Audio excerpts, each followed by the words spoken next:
सो जय Hind everyone. NDA के exam में अब कुछ दिन रह गए हैं और सबसे बड़ा टास्क आपके सामने ये है कि अपने मार्क्स को कैसे इंक्रीज करें। जब एनडीए के मार्क्स की बात करते हैं तो कहीं ना कहीं कुछ बच्चे ऐसे होते हैं जो बाउंड्री लाइन पे रह जाते हैं और कुछ बच्चे अच्छा स्कोर करने के चक्कर में, देखिए, अगर आप 70 स्कोर कर रहे हैं मैथ्स के पेपर में तो 70 मार्क्स से 90 मार्क्स एक्सटेंड करना या 100 मार्क्स एक्सटेंड करना ही बहुत बड़ी बात हो जाती है। तो कैसे हम अपने मार्क्स को इंक्रीज करें, किन पॉलिसीज पे काम करना चाहिए। एक्चुअल में आप मॉक टेस्ट दे रहे होंगे लगातार, लेकिन कहीं ना कहीं आप देख रहे होंगे कि आपके मार्क्स वहीं पर अटके हुए हैं, उसी रेंज पे वेरिएट कर रहे हैं। तो किन बातों पे ध्यान दिया जाए कि मार्क्स को इंक्रीज किया जा रहा सकता है, वो भी लास्ट मोमेंट में। आइए जानते हैं। सबसे पहली बात, तो अब जो लास्ट मोमेंट में आपको करना चाहिए वो रीड लेस।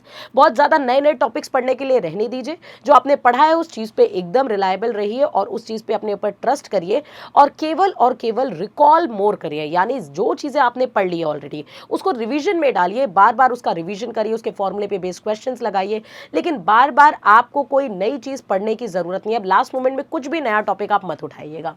साथ ही साथ अब जो टॉपिक के अंदर बहुत सारे सब टॉपिक आपको थ्रू मिल रहे हैं उसको छोड़ दीजिए। अब आपको बहुत सारे सब टॉपिक्स के अंदर जाने की जरूरत नहीं है। ओवर एनालिसिस पेपर का करिए, जो ओवर एनालिसिस से आपको क्वेश्चंस मिल रहे हैं उसी पे रहिए आप, ठीक है। नेक्स्ट इंपॉर्टेंट बात, सॉल्व पीवाईक्यूज, ठीक है। मॉक टेस्ट आप देख रहे हैं, कई बार वो होता क्या है, मॉक टेस्ट में आपको नए वैरायटी के बहुत सारे क्वेश्चंस मिल जाते हैं, आप उसी में उलझे रह जाते हैं। लास्ट मोमेंट में उलझने की जरूरत नहीं है आपको, बिल्कुल भी। आपको लास्ट मोमेंट में सॉल्व करने चाहिए पीवाईक्यूज। पीवाईक्यूज काफी ज्यादा वेटेज रखते हैं हमारे एनडीए के पेपर में। पीवाईक्यूज के बारे में अगर मैं बात बताऊं तो पीवाईक्यूज कहीं ना कहीं पूरे पेपर का 20% पोर्शन कवर करता है।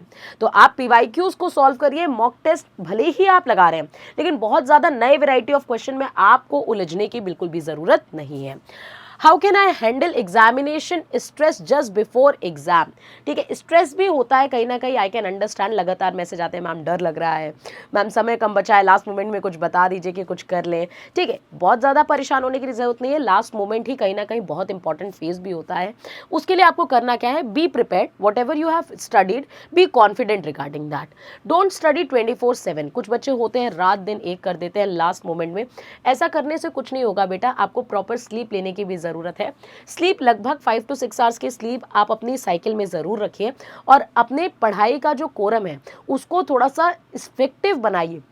लगातार सारी चीजें पढ़ने की जरूरत नहीं है, जो इंपॉर्टेंट है केवल उन सेक्टर्स पे पढ़िए।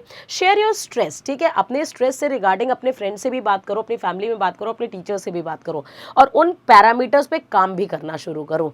साथ ही साथ get some sleep, very very important, क्योंकि बच्चे ऐसा कर करके होता क्या है कि आपको सबसे पहली बात, मॉक टेस्ट जो होता है वो अपने एग्जाम शेड्यूल के टाइम पे ही देना होता है।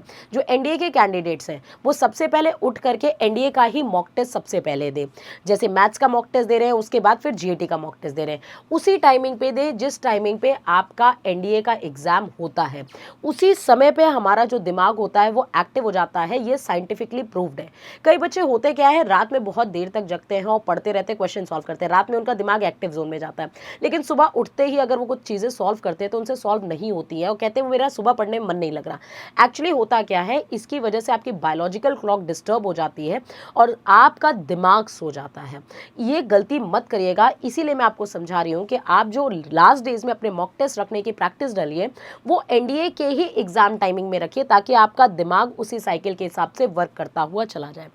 ईट healthy breakfast, take deep breath and do meditations, that will help you a lot and read the questions properly. कई बार होता क्या है कि नॉट करेक्ट और करेक्ट के चक्कर में आप क्वेश्चंस को गलत कर देते हैं।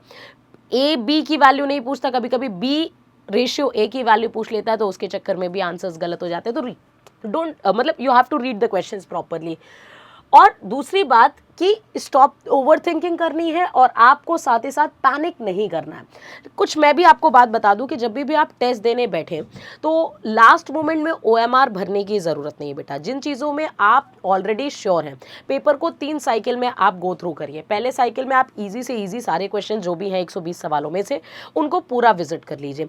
उसमें से जो क्वेश्चन नहीं आते हैं उसको मार्क कर दीजिए कि ये तो मुझे छूने भी नहीं है, और कुछ क्वेश्चन जो आपको लग रहे हैं लेंदी है या फिर मॉडरेट है जो मैं कर सकता सकता हूँ लेकिन अभी समय नहीं है, उसको अलग से मार्क करके रख लीजिए कि जब आपके पास समय बचेगा आप उसमें जाएंगे। ओएमआर को लास्ट मोमेंट में भरने की गलती बिल्कुल भी ना करें, ओएमआर क्वेश्चन के साथ भरते जाएं। दूसरी इंपॉर्टेंट बात, ओएमआर को हमेशा क्वेश्चन से मैच करा के भरे, क्योंकि ह्यूमन एरर के चक्कर में भी कई बार जब आप ओएमआर भरते हैं तो ऊपर नीचे भरने की वजह से आपके क्वेश्चंस गलत हो जाते हैं। तो ओएमआर को बहुत ही शांति से और बहुत ही ध्यान से भरें।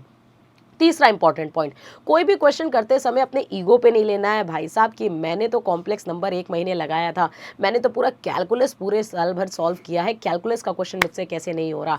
तो इसमें परेशान होने की ज़रूरत नहीं है। ऑन द स्पॉट आपको अगर कोई क्वेश्चन नहीं आ रहा है, स्किप दैट क्वेश्चन, क्योंकि हर क्वेश्चन 2.5 नंबर का है।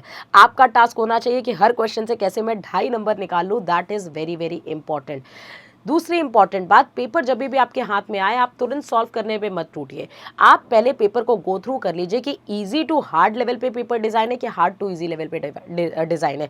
कई बार होता क्या है कि स्टार्टिंग के कुछ क्वेश्चन एग्जामिनर टफ डाल देता है, जिसकी वजह से क्या होता है कि जब 10-20 क्वेश्चन वो देखता है बच्चा, तो उसका टेम्परामेंट लूज हो जाता है और वो लास्ट के पेपर्स तक आते आते अपना आपा कहीं ना कहीं खो देता है और वो घबरा जाता है कि मैंने तो स्टार्टिंग के 10-15 क्वेश्चन छोड़ दिया, अब आगे मुझसे क्या ही होगा, मुझसे तो कुछ आ ही नहीं रहा है। तो होता क्या है, कई कई बार it is very good to start paper from your back side और from the middle side, right. तो आप पेपर को कभी कभी ऐसा कर लिया करिए कि बैक साइड से पेपर स्टार्ट कर लीजिए, क्योंकि बैक साइड में जब पिछली बार पेपर था शायद सेट डी था, जिसमें लास्ट के जो 20 क्वेश्चन थे वो एकदम चुटकी बजाने वाले सवाल थे, लेकिन स्टार्टिंग में जो क्वेश्चन थे वो टफ दिए गए थे। तो इस सिनेरियो में आपको नहीं फंसना है, ठीक है।